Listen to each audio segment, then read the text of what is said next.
Big Boss season 7 episode 9 review ആണ്. ഇപ്പോഴാണ് ആ ഒരു ഗെയിമായിട്ട് മാറിയത്. കഴിഞ്ഞ 2 സീസൺ മാത്രം മലയാളത്തിൽ കണ്ടുള്ള എക്സ്പീരിയൻസ് എനിക്കുള്ളൂ. അപ്പോഴൊന്നും എനിക്ക് ഈ കണ്ടസ്റ്റൻസ് ഒരു പ്രതിസന്ധി ഘട്ടത്തിൽ കൂടെ മുന്നോട്ടേക്ക് പോകുന്നു എന്ന് തോന്നിയിട്ടില്ല. അവർ ഇമോഷണലി വീക്ക് ആവുന്നു, അവിടെ കുറേ ദിവസം നിന്നും മടുക്കുന്ന സമയത്ത്, വേണ്ടപ്പെട്ടവരെ കാണാതിരിക്കുന്ന സമയത്ത്. അല്ലാതെ ഗെയിമിൽ ഏതെങ്കിലുമൊക്കെ കണ്ടസ്റ്റൻസിൻ്റെ പ്രഷർ കൊണ്ട് ആളുകൾ പ്രതിസന്ധി ഘട്ടങ്ങളിലേക്ക് പോകുന്നത് എനിക്ക് തീരെ കാണാൻ പറ്റിയില്ല. ഈ സീസൺ എടുത്ത് നോക്കിക്കഴിഞ്ഞാൽ കഴിഞ്ഞ ഒരാഴ്ചയായിട്ട് വീട്ടിലെ കഥകളോ അല്ല എന്നുണ്ടെങ്കിൽ അവരുടെ പേഴ്സണൽ വിഷമങ്ങളോ അല്ലെങ്കിൽ എന്തെങ്കിലുമൊക്കെ മിസ്സിംഗ് ഫാക്ടറിനെ കുറിച്ചിട്ടോ കൂടുതലായിട്ട് ആളുകൾ പറയുന്നത് കേൾക്കുന്നില്ല. കാരണം എന്താണെന്ന് വെച്ച് കഴിഞ്ഞാൽ അവരുടെ മുൻപിൽ വലിയ പ്രതിസന്ധികളുണ്ട്. ശരിക്കും പറഞ്ഞാൽ ഈ ഒരു ഫോർമാറ്റിനെ കുറിച്ചിട്ട് വായിച്ച് മനസ്സിലാക്കി എനിക്ക് അന്ന് മനസ്സിലായ ഒരു കാര്യമാണ്, ഈ ഒരു മൂഡിലേക്ക് കണ്ടസ്റ്റൻസ് എത്തണം. നമ്മൾ വെറുതെ ഇരിക്കുന്ന സമയത്ത് അല്ലെങ്കിൽ വേറെ പ്രത്യേകിച്ച് ആക്ടിവിറ്റി ഒന്നും ഇല്ലാതിരിക്കുന്ന സമയത്ത്, സ്വതവേ സമാധാനമുള്ള സമയത്തൊക്കെയാണ് നമ്മുടെ വളരെ പേഴ്സണലായിട്ടുള്ള കാര്യങ്ങളിലേക്കൊക്കെ നമുക്ക് ചിന്ത പോകുന്നത്. ശരിക്കും പറഞ്ഞാൽ അതിൻ്റെ ഒരു ലെവലും കഴിഞ്ഞ് സർവൈവലിന് വേണ്ടി വല്ലാതെ കഷ്ടപ്പെടുന്ന സമയത്ത് ശരിക്കും പറഞ്ഞാൽ അങ്ങനെയുള്ള ഒരു ചിന്തയിലേക്ക് ആളുകൾ പോകില്ല എന്നൊക്കെ ഉള്ളതാണ് ഇതിൻ്റെ പിന്നിലുള്ള സൈക്കോളജി. ഇപ്പോൾ ഈ ഒരു സീസണിലേക്ക് നോക്കിക്കഴിഞ്ഞാൽ, ഈ ഒരു കണ്ടസ്റ്റൻസിലേക്ക് നോക്കിക്കഴിഞ്ഞാൽ അവരുടെ മുന്നിൽ വലിയൊരു പ്രതിസന്ധിയായിട്ട് അനീഷ് നിൽക്കുകയാണ്. അനീഷ് ഒരു വലിയ പ്രതിസന്ധിയാണ്. നമ്മൾ വിചാരിക്കും ഈ അനീഷ് ഒരു കട്ട വെറുപ്പിക്കൽ കണ്ടസ്റ്റൻ്റ് ആണ്, അയാൾ ശരിയാണ് ചുമ്മാ ഇങ്ങനെ റിപ്പീറ്റഡായിട്ട് പറഞ്ഞുകൊണ്ടിരിക്കുകയാണ്. എന്ത് മാനസികാവസ്ഥയിലാണ് ഇയാൾ പെരുമാറുന്നത് നമ്മൾ ആലോചിച്ച് പോകും. ഇന്ന് ആ ഒരു ക്ലാസിക് ടാസ്ക് ആയിട്ടുള്ള റാങ്കിങ് ടാസ്ക്, ബിഗ് ബോസ് ചരിത്രത്തിൽ എപ്പോഴും രസകരമായിട്ട് നമ്മൾ കുറേയധികം കണ്ടുകൊണ്ടിരിക്കുന്ന ആ ഒരു ടാസ്ക് അനീഷ് അത് നശിപ്പിച്ച് കളഞ്ഞു. പക്ഷെ നശിപ്പിച്ച് കളഞ്ഞിട്ടും ബിഗ് ബോസ് അതിൽ വലിയ കാര്യമായിട്ട് ഇടപെടുന്നില്ല. അതേപോലെ തന്നെ നമ്മൾ മനസ്സിലാക്കേണ്ട ഒരു സംഗതിയുണ്ട്. ഈ കഴിഞ്ഞ വീക്കെൻഡ് എപ്പിസോഡ് കണ്ടസ്റ്റൻസിന് മൊത്തത്തിലൊരു ഡൗട്ട്ഫുൾ ആയിട്ടുള്ള സിറ്റുവേഷൻ ഇട്ട് കൊടുത്തു. ആർക്കും ഗെയിം മനസ്സിലായില്ല. എന്താണ് ഇവിടെ നടക്കുന്നത്, എങ്ങനെയാണ് കളി മുന്നോട്ടേക്ക് പോകുന്നത് എന്നൊന്നും മനസ്സിലാവുന്നില്ല.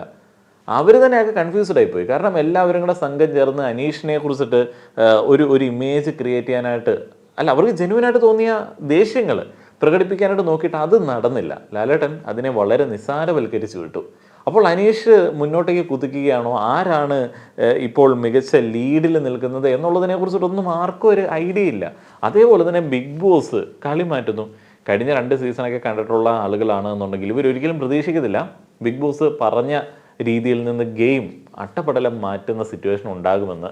ഇത്തവണ അങ്ങനെയല്ല. ഇപ്പോൾ നിങ്ങൾ ഏറ്റവും മോശക്കാരായിട്ടുള്ള 5 പേരെ തിരഞ്ഞെടുക്കാൻ പറഞ്ഞു കഴിഞ്ഞാൽ ഇവർ 5 പേരെ തിരഞ്ഞെടുക്കുന്ന സമയത്ത് അതിലൊരാൾക്ക് ചിലപ്പോൾ ക്യാപ്റ്റൻസിയൊക്കെ കൊടുക്കുന്ന, അല്ലെങ്കിൽ അതിലൊരാൾക്ക് എന്തെങ്കിലും മികച്ച ഒരു പവറൊക്കെ കൊടുക്കുന്ന ഒരു സാഹചര്യമൊക്കെ ഉണ്ട്. അതുകൊണ്ട് തന്നെ റാങ്കിങ് ടാസ്ക് കട്ടക്കുളമായി. കാരണം ഇവർക്ക് പേടിയാണ്, 14ലോ അല്ലെങ്കിൽ 1ലോ കൊണ്ടേ നിർത്താൻ പേടിയാണ്. അനീഷ് ശരിക്കും പറഞ്ഞാൽ വളരെയധികം വെറുപ്പിക്കലാണ്. പക്ഷേ അനീഷ്, ഗിസേൽ എന്നീ 2 കണ്ടസ്റ്റൻസിനെ പിന്തള്ളി മുന്നോട്ടേക്ക് വരാൻ വേണ്ടി ബാക്കിയുള്ള കണ്ടസ്റ്റൻസ് പണിയെടുക്കുകയും ആ ഒരു പണി കൂടുതൽ ഇമ്പ്രസീവ് ആവുകയും അതിൽ ഏറ്റവും മികച്ച ആൾ തിരഞ്ഞെടുക്കപ്പെടുകയും ചെയ്യുന്ന സമയത്താണ് ഈ ഒരു ഗെയിം ശരിക്കും പറഞ്ഞാൽ നല്ല പവർഫുൾ ആയിട്ടുള്ളൊരു ഗെയിമായി മാറുന്നത്. ആ ഒരു നിമിഷത്തിന് വേണ്ടി ഞാൻ കാത്തിരിക്കുകയാണ്. അനീഷിനൊന്നും നമ്മൾ സ്ഥിരമായിട്ട് ഗെയിമിൽ നിലനിർത്തിക്കൊണ്ട് പോകുമെന്ന് എനിക്ക് തോന്നുന്നില്ല. കാരണം അയാൾക്ക് ഇന്നലെ കിട്ടിയ ആ ഒരു ഹൈപ്പ് ഉണ്ടല്ലോ, അത് മെയിൻറ്റെയിൻ ചെയ്യാൻ പറ്റുന്ന ഒരു ഓറയില്ല, ഒരു പേഴ്സണാലിറ്റി ഇല്ല. അയാൾ ഇങ്ങനെ കുറേ ദിവസം കഴിയുമ്പോഴത്തേന് ആൾക്കാരെ വെറുപ്പിച്ച് മടുപ്പിക്കും. ശരിയാണ്, ആളുകൾ നോക്കുമ്പോൾ കുറേയധികം കണ്ടസ്റ്റൻസിനെ അനീഷ് വെറുപ്പിക്കുന്നുണ്ട്. ആദ്യ ആഴ്ച ഓക്കെ, 2ാമത്തെ ആഴ്ച ഓക്കെ, 3ാമത്തെ ആഴ്ച ആകുമ്പോഴത്തേന് ആ ഒരു വെറുപ്പിക്കലിൽ എന്തെങ്കിലും പോയിന്റുകൾ ഉണ്ടോ എന്നുള്ളത് നമ്മൾ ശ്രദ്ധിക്കും. അപ്പോൾ ഇന്ന് തന്നെ അനീഷ് വെറുപ്പിച്ചതിനകത്ത് ഏതെങ്കിലും ഇടത്ത് പോയിന്റ് ഉണ്ടോ? ഇല്ല. അനീഷ് അയാളുടെ ഈ തൊണ്ട വെച്ചിട്ടും വാ വെച്ചിട്ടും നാക്ക് വെച്ചിട്ടും വെറുതെ ഇങ്ങനെ 3-4 വാക്കുകൾ വായിൽ വരുന്നത് റിപ്പീറ്റ് അടിച്ചിട്ട് വെറുപ്പിക്കുകയാണ്. അങ്ങനെ ഒരു വെറുപ്പിക്കൽ വന്നു കഴിഞ്ഞാൽ അവർക്കൊന്നും ചെയ്യാൻ പറ്റില്ല. ഇപ്പോൾ ആ ഒരു ഗെയിമിൽ ഒരു പ്രതിസന്ധി എന്നുള്ള രീതിയിൽ വെറുതെ അനീഷിനെ കൺസിഡർ ചെയ്യാമെന്നുള്ളതേ ഉള്ളൂ. ഒരു ഗെയിമറായിട്ട് നമുക്കും അധികം കൺസിഡർ ചെയ്യാനായിട്ട് പറ്റത്തില്ല. വേറെ വലിയ സ്ട്രാറ്റജീസും കാര്യങ്ങളൊന്നും കയ്യിലുള്ളതായിട്ട് എനിക്ക് തോന്നുന്നില്ല. ഏതായാലും ഇന്നത്തെ എപ്പിസോഡിൻ്റെ ഡീറ്റെയിൽ ആയിട്ടുള്ളൊരു റിവ്യൂയിലേക്ക് വന്നു കഴിഞ്ഞാൽ ഒന്നും നമുക്കിങ്ങനെ അടിവരായിട്ട് പറയാൻ പറ്റത്തില്ല കേട്ടോ. കാരണം ഇത് ഒരു പ്രോപ്പറായിട്ടുള്ള ഗെയിമാണ്. ഇതിൻ്റെ ഫോർമാറ്റിനോട്, ബിഗ് ബ്രദർ ഫോർമാറ്റിനോട് വളരെയധികം നീതി പുലർത്തി മുന്നോട്ടേക്ക് പോകുന്ന ഒരു രീതിയാണ് കണ്ടുകൊണ്ടിരിക്കുന്നത്. ഒട്ടും പ്രെഡിക്റ്റബിൾ അല്ല. നമ്മൾ ഈ കാണുന്ന ക്യാരക്ടറുള്ള കണ്ടസ്റ്റൻസിൻ്റെയൊക്കെ ക്യാരക്ടർ വരെ മാറിപ്പോകുന്ന രീതിയിലേക്ക് ഗെയിം മാറാൻ സാധ്യതയുണ്ട്. കാരണം ആ ഒരു രീതിയിലുള്ള ഒരു സെറ്റപ്പിലാണ് ഇപ്പോൾ നിലവിലത് മുന്നോട്ടേക്ക് പോകുന്നത്. ഈ ഗിസേലിൻ്റെ മേക്കപ്പുമായി ബന്ധപ്പെട്ട ഒരു ഷോട്ട് ആദ്യം കാണിച്ചിരുന്നു. മഹാമോശമാണ്. പക്ഷെ എന്ത് ചെയ്യാം, അവർ അഡിക്റ്റഡാണ്. കുറേയധികം ആളുകൾ ആ ഒരു അഡിക്ഷനിൽ നിന്ന് പുറത്തേക്ക് വന്നിട്ടുണ്ട്. ഇവർ വല്ലാതെ അഡിക്റ്റഡാണ്. അതുകൊണ്ട് തന്നെ അവരല്ലാതായി മാറുന്നു. വളരെ ക്ലാസി ആയിട്ടുള്ള പെരുമാറ്റമുള്ള വളരെ ഇൻ്റലിജൻ്റ് ആയിട്ടുള്ള പേഴ്സണാലിറ്റി ഉള്ള ഒരാളാണ് ഗിസേൽ. പക്ഷേ അവർക്കൊരു അഡിക്ഷൻ അല്ലെങ്കിൽ അവർക്ക് ഒരു കാര്യത്തിനോട് വളരെയധികം ഒബ്സഷൻ ഉണ്ടായപ്പോഴത്തേക്ക് അയാൾ പെരുമാറുന്നത് എങ്ങനെയാണെന്ന് നിങ്ങൾ കണ്ടില്ലേ? അയാൾ ഒളിപ്പിച്ച് വെക്കുന്നു, മോഷ്ടിക്കുന്നു, റൂൾ ബ്രേക്ക് ചെയ്യുന്നു. അപ്പോൾ ഇതുപോലുള്ള ചില കാര്യങ്ങൾ കാട്ടിത്തരാൻ വേണ്ടിയാണ് ഈ ഒരു ഷോ ഉള്ളത്. അപ്പോൾ ഗിസേലിന് എന്തെങ്കിലും ഒരു ആവരണമില്ലാതെ, ഫേസിൽ എന്തെങ്കിലും ഒരു പാക്കൊന്നും ഇല്ലാതെ ആളുകളെ ഫേസ് ചെയ്യാനായിട്ട് പറ്റുന്നില്ല. അയാൾ ആ ഒരു അവസ്ഥയിലേക്ക് എത്തിയിട്ടില്ല. അയാൾക്ക് ബിഗ് ബോസ് ഇഷ്ടമാണ്, ലാലേട്ടൻ ഇഷ്ടമാണ്, മലയാളികൾ ഇഷ്ടമാണ്, എല്ലാവരും ഇഷ്ടമാണ്, ഇതെല്ലാം ക്യാമറ കാണുന്നുണ്ട് എന്നുള്ളതും അറിയാം. പക്ഷേ അയാൾക്ക് ഒരു ഒരു ഒരു അഡിക്ഷനിൽ നിന്ന് പുറത്തേക്ക് വരാനായിട്ട് പറ്റുന്നില്ല. അത്രയധികം ഇൻസെക്യൂറാണ് അയാൾ. അപ്പോൾ ഈ ഗിസേലിൻ്റെ റൂൾ ബ്രേക്കിംഗ് പരിപാടി ബാക്കിയുള്ള ആളുകൾക്ക് അതൃപ്തി ഉണ്ടാക്കും, അതേപോലെ തന്നെ പ്രേക്ഷകർക്കും അതൃപ്തി ഉണ്ടാക്കും. ഒന്നാമത് ഈ മേക്കപ്പ് എന്നൊക്കെ പറഞ്ഞു കഴിഞ്ഞാൽ മലയാളികളെയാണ് ഗിസേൽ ടാർഗറ്റ് ചെയ്യുന്നത് എന്നുണ്ടെങ്കിൽ, പൊതുവെ മലയാളികൾക്ക് ഉപയോഗിക്കുമെന്നുണ്ടെങ്കിലും ഇതിന് വലിയ കാര്യമായിട്ട് പ്രൊമോട്ട് ചെയ്യുന്നൊന്നും ഇഷ്ടമൊന്നുമില്ല. ഇന്നത്തെ എപ്പിസോഡിൻ്റെ തുടക്കത്തിൽ നമ്മൾ കണ്ടു അനീഷ് ആൻഡ് ഗിസേൽ തമ്മിലുള്ള ഒരു വഴക്ക്. ഗിസേൽ ബിഗ് ബോസ് കൊടുത്ത വസ്ത്രം ഉപയോഗിക്കുന്നില്ല, ഗിസേലിൻ്റെ സ്വന്തം വസ്ത്രമാണ് ഉപയോഗിക്കുന്നത്, ബൈ മിസ്റ്റേക്ക് കിട്ടിയൊരു വസ്ത്രമാണ് ഉപയോഗിക്കുന്നത്. അനീഷ് റിപ്പീറ്റഡ് ആയിട്ട് ആ ഒരു ബിഗ് ബോസിൻ്റെ ലെറ്റർ വായിച്ചിട്ട് വെറുപ്പിക്കുന്നു. അവർ തമ്മിലുള്ളൊരു പ്രശ്നം. പിന്നെ അനീഷിൻ്റെ വർത്തമാനം കേട്ട് കഴിഞ്ഞാൽ ആരാണെങ്കിലും റൂള് ബ്രേക്ക് ചെയ്തേക്കാമെന്ന് വിചാരിക്കും. കാരണം ഓർഡർ ഇടിയിലാണ്. ആ ഒരു അധികാരം വെച്ചിട്ടുള്ള കടന്നുകയറ്റം, മോശമായിട്ടുള്ളൊരു സംസാരം, ഒരുമാതിരി ഓർഡർ ഇടിയിൽ, ഒരു ഏകാധിപതി സ്വഭാവത്തിലാണ് പുള്ളി മുന്നോട്ടേക്ക് പോകുന്നത്. അപ്പോൾ ആ ഒരു അലമ്പ് നമ്മളവിടെ കണ്ടു. ഇതിന് ശേഷമാണ് ബിഗ് ബോസിൻ്റെ ഒരു അനൗൺസ്മെൻറ്റ് ലിവിങ് ഏരിയയിൽ നമ്മൾ കേൾക്കുന്നത്. ഒരു വിങ്സ് കണ്ടസ്റ്റൻസിന് കൊടുത്തിട്ടുണ്ട്, ഒരു തുണി, ബാറ്റ്മാൻ്റെ ഒക്കെ കൂട്ടൊരു തുണി, അത് ധരിച്ചുകൊണ്ട് നടക്കണം. അപ്പോൾ വിങ്സ് എന്ന് പറയുമ്പോൾ ഫ്രീസ് ആവണം. ഫ്രീസ് ആയില്ല എന്നുണ്ടെങ്കിൽ 1 സെക്കൻഡ് പോകും. എവിടെ നിന്ന്? പണിപ്പുര ടാസ്കിൽ നിന്നിട്ട് 1 സെക്കൻഡ് പോകും. അതേപോലെ തന്നെ ബാഡ്ജ് കൈവശമുള്ള ആര്യൻ, നെവിൻ, ആദില, നൂറ എന്നിവർ ഈ വിങ്സ് ധരിക്കേണ്ടതില്ല. അങ്ങനെ ധരിച്ചു കഴിഞ്ഞാൽ വീണ്ടും 1 സെക്കൻഡ് ഇവർക്ക് ആകെയുള്ള ആ ഒരു പണിപ്പുര ടാസ്കിൽ നിന്ന് പോകും. ഇതിനുശേഷം മോർണിംഗ് ആക്ടിവിറ്റിയിലേക്ക് മറ്റേ ക്ലാസിക് ടാസ്ക് ആയിട്ടുള്ള റാങ്കിങ് കൊണ്ടുവരുന്നു. അപ്പോൾ അതിനകത്ത് ബിഗ് ബോസ് ചെയ്തത് ആദില ആൻഡ് നൂറെ സെപ്പറേറ്റ് ആക്കി തന്നെയാണ്. അതേപോലെ തന്നെ ഫസ്റ്റ് റാങ്കിലെത്തുന്ന ആൾക്ക് 20 സെക്കൻഡ് പണിപ്പുരയിൽ സാധനങ്ങൾ എടുക്കാനായിട്ട് ലഭിക്കും. സെക്കൻഡ് വരുന്ന ആൾക്ക് 15 സെക്കൻഡ്, അതേപോലെ തന്നെ ബാക്കിയുള്ള ആളുകൾക്ക് 10 സെക്കൻഡ്, അങ്ങനെ കണ്ടാണ്. ഈ 1 മണിക്കൂർ കൊണ്ട് ഈ റാങ്കിങ് ഭംഗിയായിട്ട് ചെയ്തില്ല എന്നുണ്ടെങ്കിൽ, ഐക്യകണ്ഠേന ഒരാളെ ഫസ്റ്റ് റാങ്കിലെത്തിച്ച് ആ ഒരു പ്ലേസ് എല്ലാം ഫില്ലായില്ല എന്നുണ്ടെങ്കിൽ ഈ ഒരു ടാസ്ക് ക്യാൻസലായി പോകും. ഞാൻ വീണ്ടും പറഞ്ഞാൽ വളരെയധികം പ്രതിസന്ധിയിൽ കൂടെ പോകുന്ന, വളരെയധികം ആളുകൾ ടെൻസ്ഡ് ആവുന്ന കുറച്ച് സമയങ്ങൾ കണ്ടസ്റ്റൻസിൻ്റെ കിളി പോയി. കാരണം അവർ കൂടുതുണിക്കും മറുതുണിയില്ല എന്നുള്ള രീതിയിൽ വേണമെങ്കിൽ പറയാം. കാരണം അവർ ആഗ്രഹിക്കുന്ന വസ്ത്രം ഇട്ടല്ല നടക്കുന്നത്. ബാക്കിയുള്ള ആളുകളെല്ലാം അവരെ കാണുകയാണ്, എങ്ങനെയാണ് തങ്ങൾ ഇരിക്കുന്നത് എന്നുള്ളതിനെ കുറിച്ചിട്ട് പോലും ആളുകൾ ഇൻസെക്യൂർഡാണ്. അതേപോലെ തന്നെ ഭക്ഷണം പ്രോപ്പറായിട്ട് പല ആളുകൾക്കും കിട്ടുന്നില്ല, ഇഷ്ടമുള്ള ഒന്നും കഴിക്കാൻ പറ്റുന്നില്ല. വന്നതേ ഉള്ളൂ, വന്നപ്പോൾ തന്നെ ഇതാണ് അവസ്ഥ. അപ്പോൾ ഭക്ഷണം വേണോ, വാശി വേണോ, ഗെയിം വേണോ എന്നിങ്ങനെ 100,000 ചിന്തകളാണ്. അവിടെയാണ് അനീഷ് ഫസ്റ്റ് റാങ്കിന് വേണ്ടി ഇങ്ങനെ തത്ത പറയുന്നത് പോലെ റിപ്പീറ്റ് പറഞ്ഞുകൊണ്ടിരിക്കുന്നത്. ഒരു പോയിന്റും പറയുന്നില്ല, വെറുതെ പറഞ്ഞുകൊണ്ടിരിക്കുകയാണ്. അയാളുടെ ഒരു സ്ട്രാറ്റജിയോ അയാളുടെ സ്വഭാവമോ എന്തോ ആയിക്കോട്ടെ, പക്ഷേ അയാളുടെ സ്വഭാവത്തിനനുസരിച്ചിട്ട് വളരെ കംഫർട്ടബിളായിട്ട് ആ ഒരു കാര്യം ചെയ്യുന്നുണ്ട്. ഇങ്ങനെ ഒരു സ്വഭാവം യഥാർത്ഥത്തിൽ ഉണ്ട് എന്നുണ്ടെങ്കിൽ എൻ്റെ അമ്മ എന്ത് ഭീകരമായിരിക്കും. ഏതായാലും അനീഷ് ഇങ്ങനെ പറഞ്ഞുകൊണ്ടിരിക്കുകയാണ്. അനീഷിന് വേറെ അവകാശവാദങ്ങളൊന്നുമില്ല. അയാൾ ഫസ്റ്റ് റാങ്കിൽ നിൽക്കാൻ അർഹനാണ്, അർഹതയുണ്ട് എന്നിങ്ങനെ പറഞ്ഞുകൊണ്ടിരിക്കുകയാണ്. അപ്പോൾ കണ്ടസ്റ്റൻസിന് മനസ്സിലായി ഇതിങ്ങനെ മുന്നോട്ടേക്ക് പോകത്തില്ല. അനീഷ് അവിടെ നിന്ന് മാറത്തുമില്ല. വേറെ ഒരാളുമായിട്ട് സഹകരിച്ചിട്ട് ഒരു പ്ലാനിലേക്കൊന്നും എത്താൻ അനീഷ് റെഡിയല്ല. അനീഷ് ഒറ്റപ്പെടലാണ്, ഒറ്റയ്ക്കേ കളിക്കാൻ പറ്റത്തുള്ളൂ. കാരണം അങ്ങനെയുള്ള ഒരു മനുഷ്യന്മാരെ ബാക്കിയുള്ള ആളുകൾ കണ്ടിട്ടില്ലല്ലോ. അപ്പോൾ ഷാനവാസ് പറയുന്നു ഇയാളെ 1ാം സ്ഥാനത്ത് നിർത്തിയേക്കാം, അപ്പോൾ നമുക്ക് ഗെയിം സേവ് ചെയ്യാനായിട്ട് പറ്റുമല്ലോ. അപ്പോൾ അക്ബർ, അതേപോലെ തന്നെ സരിക, അതേപോലെ അപ്പാനി, ശരത്ത്, അങ്ങനെയുള്ള കുറേയധികം ആളുകൾക്കത് തീരെ അക്സെപ്റ്റ് ചെയ്യാനായിട്ട് പറ്റുന്നില്ല. അവർ റെഡിയാണ് ഈ ഗെയിം ക്യാൻസൽ ചെയ്യാൻ വേണ്ടി. ഭക്ഷണം വേണ്ട, വസ്ത്രം വേണ്ട, ഉള്ളതൊക്കെ വെച്ചിട്ട് ജീവിച്ചോളാം. എന്നാലും അയാൾക്ക് ഫസ്റ്റ് കൊടുക്കുന്നില്ല. അപ്പോൾ അവർ ഒരു വാലിഡ് റീസൺ പറയുന്നുണ്ട്. ഇപ്പോൾ അനീഷിനെ ഫസ്റ്റോ 40th ഒക്കെ കൊണ്ടുപോയി നിർത്തി കഴിഞ്ഞാൽ എന്താണ് കളി മാറുന്നതെന്നുള്ളത് അറിയാൻ പറ്റില്ല. അതുകൊണ്ട് ഒന്നെങ്കിൽ സെൻട്രൽ കൊടുക്കണം. അപ്പോൾ അങ്ങനെ മൊത്തത്തിൽ അങ്ങോട്ടും ഇങ്ങോട്ടും തിരിഞ്ഞ് അവിടെ വീണ്ടും ഒരു പ്രഷർ ഉണ്ടാവുന്നു. കണ്ടസ്റ്റൻസിൽ കുറേയധികം ആളുകൾക്ക് ഭക്ഷണവും വസ്ത്രമൊക്കെ വേണം. നിവിനെ ഏറ്റവും അവസാനം റെഡിയായിട്ട് പോയി നിൽക്കുന്നുണ്ട്. അങ്ങനെ നിൽക്കാനായിട്ട് പറ്റത്തില്ല എന്ന് ബിഗ് ബോസ് പറയുന്നു. അപ്പോൾ ഇതൊരു വലിയ ഡിസിഷൻ മേക്കിങ്ങിൻ്റെ ഒരു സ്ട്രെസ് നമുക്ക് അവിടെ കാണാനായിട്ട് സാധിച്ചു. അവസാനം പ്രോപ്പറായിട്ട് നടക്കാത്തതുകൊണ്ട് ഒരു ടാസ്ക്, പണിപ്പുര ടാസ്കിൽ ഒരെണ്ണം ക്യാൻസലായിപ്പോയി. കണ്ടസ്റ്റൻസിൽ ഓരോ ആളുകളും ആദ്യം തന്നെ വന്ന് എന്തുകൊണ്ട് അവർക്ക് ഇന്ന പൊസിഷൻ വേണം എന്നുള്ളതിനെ കുറിച്ചിട്ടൊക്കെ പറയുന്നുണ്ട്. നെവിൻ ഓൾറെഡി 19 ചൂസ് ചെയ്യുന്നത്. അഭിലാഷ് അങ്ങനെ ഓരോ ആൾക്കാരും ഇന്ന നമ്പർ എന്നൊന്നും പറയുന്നില്ല. അപ്പോൾ അവരെല്ലാവരും ബാക്കിയുള്ള ആളുകളുടെ ഇഷ്ടത്തിന് വിട്ടിരിക്കുകയാണ്. 7, 8 സ്ഥാനമൊക്കെയാണ് ശാരികയെ പോലുള്ള ആളുകൾ വന്ന് ചോദിക്കുന്നത്. ഏതായാലും ഇങ്ങനെ എല്ലാ ആൾക്കാരും വന്ന് അവരവരുടെ ഭാഗം പറഞ്ഞു. അനീഷിന് മാത്രം പ്രത്യേകിച്ച് പോയിന്റുകളൊന്നും ഉണ്ടായിരുന്നില്ല. അതിനുശേഷം ഷാനവാസ് ഒരു ഐഡിയ പറഞ്ഞു. ഈ ടാസ്കുകളിലൊക്കെ പെർഫോമൻസിൻ്റെ അടിസ്ഥാനത്തിൽ ആര്യൻ ഫസ്റ്റ് നിൽക്കട്ടെ, അതേപോലെ തന്നെ നമ്മുടെ നെവിൻ സെക്കൻഡ് നിൽക്കട്ടെ. അത് ഷാനവാസിൻ്റെ ഒരു ഗുഡ് ഐഡിയ ആയിരുന്നു. അവരുടെ ആ ഒരു നിലനിൽപ്പുമായി ബന്ധപ്പെട്ട് ഈ വസ്ത്രവും ബാക്കിയുള്ള കാര്യങ്ങളൊക്കെ വെച്ച് നോക്കുന്ന സമയത്ത് ഗെയിമിൽ അത് എത്രത്തോളം ഗുണം ചെയ്യും എന്നുള്ളത് എനിക്ക് വലിയ ഐഡിയ ഇല്ല. വലിയ ഗുണം ചെയ്യാൻ സാധ്യതയില്ല. എന്താണ്, ഇവർക്ക് 2 പേർക്കും വസ്ത്രങ്ങളൊക്കെ ഓൾറെഡി ഉണ്ട്. അപ്പോൾ ഇവരകത്തേക്ക് വിട്ട് കഴിഞ്ഞാൽ ഇവർ സ്വന്തം വസ്ത്രങ്ങൾ എടുക്കുന്നതിനേക്കാളും കൂടുതൽ ഭക്ഷണവും ബാക്കിയുള്ള ആളുകളുടെ അടിസ്ഥാനപരമായിട്ട് അവർക്ക് അത്യാവശ്യം വേണ്ട കാര്യങ്ങളൊക്കെ പോയി എടുക്കും എന്നുള്ളൊരു വിശ്വാസം. ഏതായാലും അനീഷ് അതിനും സമ്മതിക്കുന്നില്ല.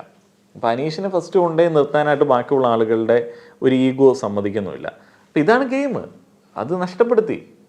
അത് ഒരു ഗെയിമാണ്. അത് നഷ്ടപ്പെടുത്തുന്ന അവരുടെ ആ ഒരു ഗെയിമിലെ വീറിനും വാശിക്കും ചിലപ്പോൾ ആളുകൾ വോട്ട് ചെയ്യും. എനിക്കിഷ്ടപ്പെട്ടു കേട്ടോ. വളരെ ഇടന്നിട്ടാണെങ്കിലും നമ്മുടെ ഒരു ഗെയിമിൽ കോമ്പറ്റീഷൻ മൂഡിൽ വന്നിരിക്കുകയാണ്.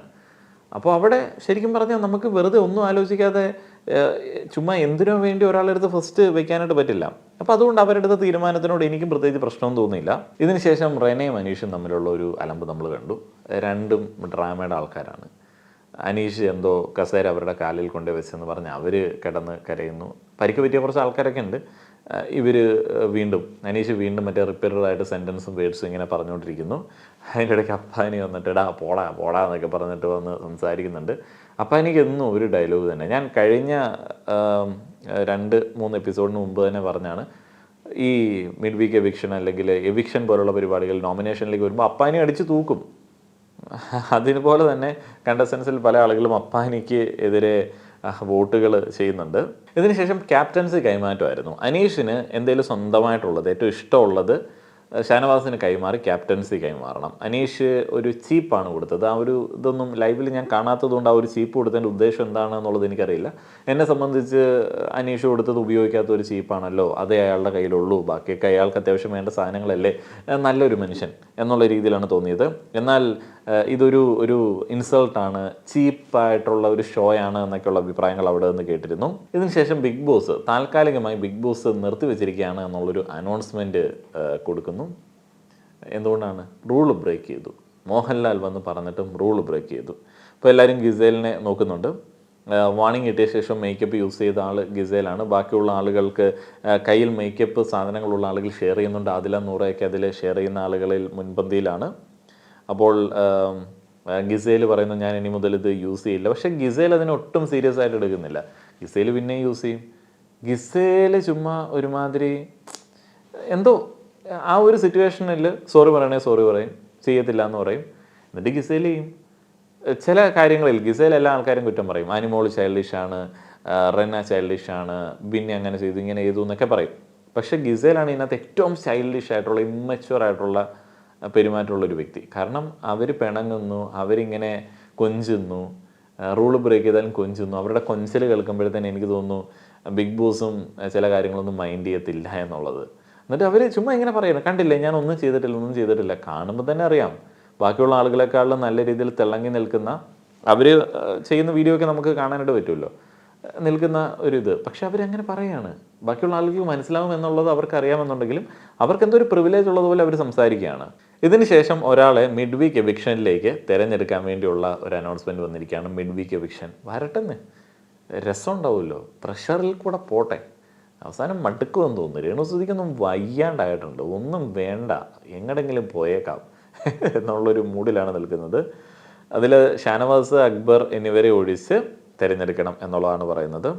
6 പേരിൽ ആര് വരണം എന്നുള്ളതാണ് ബിഗ് ബോസ് ചോദിക്കുന്നത്. പിന്നെ എന്തുകൊണ്ട് താൻ ഇതിനകത്തേക്ക് വരാതിരിക്കണം എന്നുള്ളതിനെ കുറിച്ചിട്ട് കണ്ടസ്റ്റൻസിന് പറയാൻ അവസരമുണ്ട്. അനീഷ് പറഞ്ഞത് വെർബലി ഫിസിക്കലി അറ്റാക്കും അബ്യൂസും ഒക്കെ സഹിച്ചിട്ടാണ് താനിവിടെ നിൽക്കുന്നത്, അതുകൊണ്ട് ഞാനിവിടെ നിൽക്കാൻ അർഹനാണ്. അഭിലാഷ് പറയുന്നു വന്നപ്പോൾ തൊട്ട് വളരെ ജെന്യൂനായിട്ട് നിന്നു, ആളുകളുടെ കാര്യങ്ങളിലൊക്കെ ഇടപെടുന്നുണ്ട്. ആദ്യം കുറച്ച് അഗ്രഷനൊക്കെ ഉണ്ടായിരുന്നു, ഇപ്പോൾ അഗ്രഷനൊക്കെ മാറി. അതേപോലെ തന്നെ ഒനിൽ പറയുന്നത് ഫസ്റ്റ് തന്നെ കിച്ചണിൽ വന്നതുകൊണ്ട് എല്ലാവരെയും ഹൃദയപൂർവ്വം തൊടാനായിട്ട് പറ്റി, അതേപോലെ തന്നെ എല്ലായിടത്തും ഇടപെടാനായിട്ട് പറ്റി. സരികയ്ക്ക് എല്ലാവരെയും വിശ്വാസമാണ്, ആരും തനിക്കെതിരെ ഒരു വോട്ട് ചെയ്യില്ല എന്ന് സരിക വിചാരിക്കുന്നു, ആരോടും ഒരു തെറ്റും ചെയ്തിട്ടില്ല എന്നുള്ള കോൺഫിഡൻസ് ഉണ്ട്. ശൈത്യ പറയുന്നു ഈ ലിപ്സ്റ്റിക്കിൻ്റെ കേസ് അന്ന് ഒരു തെറ്റിദ്ധാരണയുടെ പുറത്താണ് ആളുകൾ തനിക്കെതിരെ പറഞ്ഞത്, ആക്ച്വലി എല്ലാ ആളുകൾക്കും വേണ്ടി സോറി പറയാൻ വേണ്ടിയാണ് അന്ന് വന്നതെന്നൊക്കെ ശൈത്യ പറയുന്നു. വർക്കായില്ല. അനു പറയുന്നു അദ്ദേഹം ഒറിജിനലായിട്ടാണ് നിൽക്കുന്നത്, വന്നപ്പോൾ എങ്ങനെയാണ് അതേപോലെ തന്നെയാണ് ഇപ്പോഴും നിൽക്കുന്നത്. ബിൻസി പറയുന്നു ആർക്കും ബിൻസിയോട് വഴക്കുണ്ടാക്കേണ്ട ഒരു സിറ്റുവേഷൻ ഉണ്ടാക്കിയിട്ടില്ല. ബാക്കി എന്താണെന്നുള്ളത് ഞാൻ കേട്ടില്ല, എപ്പിസോഡായിരുന്നല്ലോ.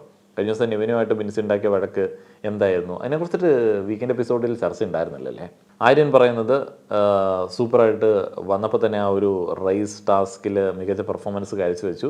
നെവിൻ പറയുന്നത് നെവിൻ ഗെയിമിനെ ഗെയിമായിട്ട് കാണുന്നു എന്നൊക്കെ ഉള്ളതാണ്. നെവിൻ നല്ലൊരു ഗെയിമറാണ് കേട്ടോ, വ്യത്യസ്തമായിട്ടുള്ള ഒരു ക്യാരക്ടറാണ്. നമ്മൾ ഈ അനീഷ് ഒരു വ്യത്യസ്തതയാണ് പ്രതിസന്ധി ഉണ്ടാക്കും എന്നൊക്കെ പറയുന്നത് പോലെ നെവിൻ ഉണ്ടാക്കുന്നുണ്ട്. നെവിനെ പിടികിട്ടുന്നില്ല ആളുകൾക്ക്, പക്ഷെ നെവിന് ഇഷ്ടമുള്ള ഒരു പ്രേക്ഷക സമൂഹം ഉണ്ട് താനും. റെന വന്നിട്ട് മറ്റേ കാർഡ് അങ്ങെടുത്ത് വീശുന്നു. യങ്ങസ്റ്റ് കണ്ടസ്റ്റൻ്റ് ഇൻ സീസണാണ്, അതുകൊണ്ട് 19 വയസ്സും 25 വയസ്സും ഒക്കെ തമ്മിലുള്ള വ്യത്യാസങ്ങളെ കുറിച്ചിട്ടുള്ള ഒരു മത്സരമൊന്നും അല്ലല്ലോ. ചുമ്മാ ഒരുമാതിരി വന്നിട്ട് അത് മറ്റേ ഒനിലുമായിട്ട് ബന്ധപ്പെട്ട ആ ഒരു വഴക്കിനകത്ത് ശരിക്കും പറഞ്ഞാൽ റെനയുടെ സൈഡിലാണ് പ്രശ്നം. ബിന്നി വന്ന് പറയുന്നു ബാക്കിയുള്ള ആളുകളെക്കാളും ബെറ്ററാണ്. ഒരു പരിധിവരെ ബിന്നി ബാക്കിയുള്ള ആളുകളെക്കാളും ബെറ്ററാണ്. അതേപോലെ തന്നെ ബിന്നിക്കൊരു ഡൊമിനൻസ് ഉണ്ട് എന്ന് ഗിസേൽ ആരോപിക്കുന്നുണ്ട്. ആ ഒരു ഡൊമിനൻസ് ഉണ്ടാവുന്നത് എങ്ങനെയാണ്? അവർ ഉത്തരവാദിത്തങ്ങളൊക്കെ ഏറ്റെടുത്ത് ചെയ്യുന്നുണ്ട്, അവർ ചില കാര്യങ്ങൾ അറിയാതെ മാനേജ് ചെയ്യുന്നുണ്ട്. അത് ഈ ഒരു സൈക്കോളജിക്കൽ ഗെയിമാണല്ലോ. അപ്പോൾ ഈ ആളുകളുടെ കൂട്ടത്തിൽ ചില ആളുകൾ ഡൊമിനൻ്റ് ആയിട്ട് ബാക്കിയുള്ള ആളുകൾക്ക് തോന്നുന്നത് അവർക്ക് ആ ഒരു വൈബ് ഉള്ളത് കൊണ്ടാണ്. അത് അവരുടെ പേഴ്സണാലിറ്റി കൊണ്ടും അവരുടെ ആ ഒരു സെൽഫ് കോൺഫിഡൻസ് ഒക്കെ കൊണ്ട് ബാക്കിയുള്ള ആളുകൾക്ക് തോന്നുന്നതാണ്. അപ്പോൾ അവിടെ ബാക്കിയുള്ള ആളുകൾ ഡൗൺ ആവുന്നുണ്ട് എന്നുണ്ടെങ്കിൽ അത് ചിന്തിക്കേണ്ട കാര്യമാണ്. ശരിക്കും പറഞ്ഞാൽ ബിന്നി ഡൊമിനേറ്റ് ചെയ്യാനായിട്ട് വേറെ ഒന്നും ചെയ്യുന്നില്ല, പക്ഷേ അവർ ഡൊമിനൻ്റ് ആണ് എന്ന് നമുക്കും തോന്നുന്നുണ്ട്, ബാക്കിയുള്ള ആളുകൾക്കും തോന്നുന്നുണ്ട്. അതൊരു സെപ്പറേറ്റ് സംഭവമാണ്. അതിനുശേഷം രേണുസുതി ലാലേട്ടൻ എന്നെ വിളിച്ച് ഈ ഒരു തട്ടിൽ കയറ്റിയപ്പോൾ തൊട്ട് ലഖൻ്റെ കൂടെയുണ്ട് എന്നൊക്കെയുള്ളതാണ് രേണുസുതിയുടെ വിശ്വാസം. ശാരിക ഒറിജിനലാണ്, ബിഗ് ബോസ് പറഞ്ഞത് കേൾക്കുന്നു, ഡിസിപ്ലിൻഡ് ആണ് എന്നൊക്കെ ശാരിക പറയുന്നുണ്ട്. ശാരികയ്ക്ക് മറ്റേ ആ ഒരു റാങ്കിങ് ടാസ്ക് അങ്ങനെ കുളവായതിൽ വലിയ തൃപ്തിയുണ്ട്. ബാക്കിയുള്ള ആളുകൾ ഈഗോ വെച്ചിട്ട് അനീഷിന് അവസരം കൊടുക്കാതിരുന്നത്, ഫസ്റ്റിലേക്ക് കൊണ്ടുവരാതിരുന്നതിനൊക്കെ എതിർപ്പുണ്ട്. ശരിക്കും പറഞ്ഞാൽ ശാരിക എന്ത് അടിസ്ഥാനത്തിലാണ് ചുമ്മാ ശാരിക ബിഗ് ബോസിൽ ഗെയിം കളിച്ചിട്ടുള്ള ആൾക്കാരുടെ ഗെയിം കൊള്ളത്തില്ല എന്നൊക്കെ പറഞ്ഞവരെ ഹോട്ട് സീറ്റിലിട്ട് പൊരിച്ചിട്ടുണ്ട്. പക്ഷേ ശാരികയ്ക്കൊന്നും പ്രത്യേകിച്ച് ഒരു ഗെയിമൊന്നുമില്ല. അവിടെ ഉണ്ടുറങ്ങി മുന്നോട്ടേക്ക് പോകാനായിട്ടുള്ളൊരു പ്ലാൻ വ്യക്തമായിട്ട് കാണിച്ചു തരുന്ന ഒരു കണ്ടസ്റ്റൻ്റ് ആയിട്ടാണ് എനിക്ക് തോന്നിയിരിക്കുന്നത്. അതില നൂറ സെൽഫിഷ് അല്ലാതെ മാന്യമായിട്ട് ഗെയിം കളിക്കുന്നു എന്നൊക്കെ പറയുന്നു, മുഴുവൻ കേട്ടില്ല.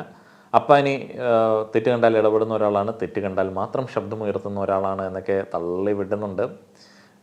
ഗിസയിൽ 6 ആൾക്കാരോട് പിടിച്ച് പറിച്ചാണ് ബാൻഡ് വാങ്ങിയത്. ഫസ്റ്റ് തന്നെ ബാക്കിയുള്ള ആളുകളൊക്കെ മാറി നിൽക്കായിരുന്നു. അത്ര ഗെയിം സ്പിരിറ്റാണ്. ഇതുപോലെ പറഞ്ഞ സമയത്ത് നന്നായി സംസാരിക്കാത്ത ആളുകളെ ബാക്കിയുള്ള കണ്ടസ്റ്റൻസ് നോട്ട് ചെയ്തിട്ടുണ്ട് എന്നുണ്ടെങ്കിൽ അവർക്ക് പോയിന്റുകൾ കൊടുക്കാനായിട്ടുള്ള ഒരു ബോർഡ് അവിടെ വെച്ചിട്ടുണ്ട്. അങ്ങനെ ഏറ്റവും കൂടുതൽ ആളുകൾക്ക് ഇഷ്ടപ്പെടാത്ത രീതിയിൽ ഇപ്പോൾ സംസാരിച്ചതടക്കം ഇഷ്ടപ്പെടാത്ത രീതിയിലുള്ള ആളുകൾക്കാണ് ഇൻഡു മാർക്കിട്ട് കൊടുക്കേണ്ടത്. ഇപ്പോൾ മിഡ് വീക്കിലേക്ക് തിരഞ്ഞെടുത്തിരിക്കുന്ന 6 ആൾക്കാരെ ഒഴിവാക്കിയിട്ട് ബാക്കിയുള്ള ആൾക്കാരെ തിരഞ്ഞെടുക്കാം. നല്ലൊരു ഗെയിമാണ് മുന്നോട്ടേക്ക് പോയിക്കൊണ്ടിരിക്കുന്നത്. കാരണം 6 ആൾക്കാരെ വേറെ ചില മാനദണ്ഡങ്ങളുടെ അടിസ്ഥാനത്തിൽ ഒരു സൈഡിലേക്ക് മാറ്റി വെച്ചിരിക്കുന്നു. വേറെ ചില മാനദണ്ഡങ്ങളുടെ അടിസ്ഥാനത്തിലായിരിക്കാം മറ്റാളുകളെ തിരഞ്ഞെടുക്കുക എന്നുള്ളത് നമുക്കറിയാം. ഇങ്ങനെ ആളുകളെ ഇങ്ങനെ മാറ്റിയിട്ട് കുറച്ചും കൂടെ ഇങ്ങനെ നമുക്ക് ഇഷ്ടംപോലെ ഓപ്ഷനൊന്നുമില്ല. ആരെയും പ്രൊട്ടക്റ്റ് ചെയ്യാനായിട്ടോ അല്ലെങ്കിൽ സേഫ് ഗെയിം കളിക്കാനായിട്ടോ ഓപ്ഷനൊന്നുമില്ല. തിരഞ്ഞെടുക്കുക തന്നെ ചെയ്യണം. ഇപ്പോൾ കൺഫെഷൻ റൂമിൽ ആളുകൾ തിരഞ്ഞെടുക്കുകയാണ്. അപ്പോൾ ഇതിനകത്ത് കോമൺ ആയിട്ട് ആളുകളുടെ പ്രശ്നങ്ങളായിട്ട് പറഞ്ഞ കാര്യങ്ങൾ മാത്രമേ നോട്ട് ചെയ്തിട്ടുള്ളൂ. ശൈത്യക്കാണ് ഏറ്റവും കൂടുതൽ വോട്ട് കിട്ടിയിരിക്കുന്നത്. ശൈത്യ മൊത്തത്തിൽ എപ്പോഴും ഒരു ടെൻസ്ഡ് ആയിട്ടുള്ള ഒരു ഫേസിലാണ് ഇരിക്കുന്നത്. എനിക്ക് തോന്നുന്നു അവിടെ അങ്ങോട്ട് സിങ്ക് ആയിട്ടില്ല, ഒട്ടും ആക്റ്റീവ് അല്ല എന്ന് കണ്ടസ്റ്റൻസ് ഒക്കെ പറയുന്നുണ്ട്. അത് വളരെയധികം ശരിയാണ്. അതേപോലെ ഒപ്പീനിയനൊക്കെ പറയാൻ വേണ്ടി പറയുന്നത് പോലെ ഫീൽ ചെയ്യുന്നുണ്ട്, നമുക്കും അങ്ങനെ ഫീൽ ചെയ്യുന്നുണ്ട്. പിന്നീട് വോട്ടുകൾ കാര്യമായി കിട്ടിയത് നെവിനാണ്. നെവിനെ കുറിച്ചിട്ട് പറഞ്ഞ കാര്യങ്ങൾ എന്തൊക്കെയാണെന്ന് വെച്ച് കഴിഞ്ഞാൽ, നെവിനെ എല്ലാവർക്കും ഇഷ്ടമാണ്, എൻ്റർടൈനറൊക്കെയാണ്, പക്ഷേ ഗെയിമിനെ ഗെയിമായിട്ട് കാണുന്നില്ല എന്നൊക്കെ ഉള്ളതാണ് അവർക്ക് തോന്നുന്നത്. പക്ഷേ ആക്ച്വലി നെവിൻ നല്ല രീതിയിൽ ഗെയിം കളിക്കുന്നുണ്ട്. പിന്നെ ഡബിൾ മീനിങ് സംസാരം, ഡബിൾ മീനിങ് സംസാരത്തെക്കുറിച്ചിട്ട് ഇന്ന് 1-2 ആളുകൾ പറഞ്ഞു. ഈ അനുവിനും ശൈത്യക്കും ഒക്കെ ആളുകളുടെ സംസാരത്തിലൊക്കെ വലിയ അതൃപ്തികളുണ്ട്, അവരത് പറഞ്ഞോട്ടെ. അതിനുശേഷം ഗിസൈലിനെ കുറിച്ചിട്ട് പറയുന്നു. മേക്കപ്പിൻ്റെ ഇഷ്യൂ തന്നെയാണ് ആളുകൾ ചൂണ്ടിക്കാണിക്കുന്നത്. അതേപോലെ തന്നെ ഡബിൾ മീനിങ് അത് ഷൈത്തയാണ് പറയുന്നത്. പേഴ്സണൽ ഗ്രഡ്ജ് പോലെ പെരുമാറുന്നു എന്നുള്ളത് അഭിലാഷ് പറയുന്നു. ഇതിനുശേഷം ആളുകൾ പറയുന്നത് അപ്പാനി ശരത്തിനെയാണ്. ഗ്യാങ് പ്ലേ ആണ്, അക്ബറുമായി ചേർന്നിട്ട് ഗ്രൂപ്പീസ് ഒക്കെ ഉണ്ടാക്കുന്നു. അനീഷിൻ്റെ അടുത്ത് ഒത്തിരിയധികം അഗ്രസീവ്നെസ് കാണിക്കുന്നുണ്ടെന്ന് അനീഷ് പറയുന്നു. അതേപോലെ തന്നെ ആട്ടിൻതോലിട്ട ചെന്നായാണെന്ന് ഷാനവാസ് അപ്പാനി ശരത്തിനെ കുറിച്ചിട്ട് പറയുന്നു. അതിലെ നൂറയെ കുറിച്ചിട്ട് ആളുകൾ പറയുന്നു പേഴ്സണൽ ഗഡ്ജ് വെച്ചിട്ട് പെരുമാറുന്നു. അനീഷിനെ പറഞ്ഞൊരു വേർഡ് ഇഷ്ടപ്പെട്ടില്ല എന്ന് ബിന്നി പറയുന്നു. സേഫ് ഗെയിം ആണ് എന്ന് പറയുന്നു. ഒരു പരിധിവരെ സേഫ് ഗെയിം കളിക്കാനുള്ള സാഹചര്യങ്ങളുള്ള ഒരു കണ്ടസ്റ്റൻസ് ആണ് ഇവർ. അവർ സേഫ് ഗെയിം കളിക്കുന്നുണ്ട് എന്നുള്ളതും യാഥാർത്ഥ്യമാണ്. ആര്യനെ കുറിച്ചിട്ട് ആളുകൾ പറയുന്നുണ്ട് ഹൈപ്പറാണ്, ഗെയിം മനസ്സിലാക്കി കളിക്കുന്നില്ല. എത്ര തവണ ഇങ്ങനെ തിരുത്തി കൊടുക്കാൻ പറ്റും, എപ്പോഴും എന്തെങ്കിലുമൊക്കെ കാണിച്ചിട്ട് സോറി പറയുന്നു എന്ന് സരികയുടെ പരാതി. ബിൻസിയെ കുറിച്ചിട്ട് ആളുകൾ പറയുന്നുണ്ട് ഇമോഷൻസ് വെച്ചിട്ട് കളിക്കുന്നു, ഫേക്കായിട്ട് നിൽക്കുന്നു. അത് നമ്മുടെ മച്ചാൻ നെവിനാണ് മെയിനായിട്ട് പറയുന്നത്.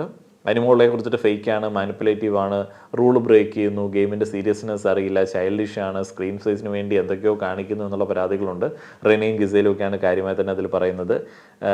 ബിന്നി ഡൊമിനേറ്റിംഗ് ആണ് എന്ന് ഗിസയിൽ പറയുന്നു. ഫേക്ക് പ്ലെയർ ആണ്, ജെൻഡർ കാർഡ് കളിച്ചു, മാറി നിൽക്കുന്നു, ആക്റ്റീവ് അല്ല, ഇനി കാര്യങ്ങളൊക്കെ പറയുന്നുണ്ട്. ഇനി വോട്ടുകളുടെ അടിസ്ഥാനത്തിൽ പറയുകയാണെന്നുണ്ടെങ്കിൽ 2 വോട്ടുകളോടെ ബിൻസി, 3 വോട്ടുകളോടെ ആര്യൻ, 4 വോട്ടുകളോടെ ആദില നൂറ, 4 വോട്ടുകളോടെ അനിമോൾ, ബിന്നി, ഗിസൈൽ, നെവിൻ, 5 വോട്ടുകളോടെ ശരത് അപ്പാനി, 6 വോട്ടുകളോടെ ശൈത്യ. ഇതിനുശേഷം നമ്മൾ കാണുന്നത് ബിൻസി, അക്ബർ, അപ്പാനി എന്നിവരിരുന്നിട്ട് അവരുടെ മറ്റേ ആ ഒരു ഗ്രൂപ്പ് പരിപാടികളൊക്കെ നടത്തിക്കൊണ്ടിരിക്കുന്നതാണ്.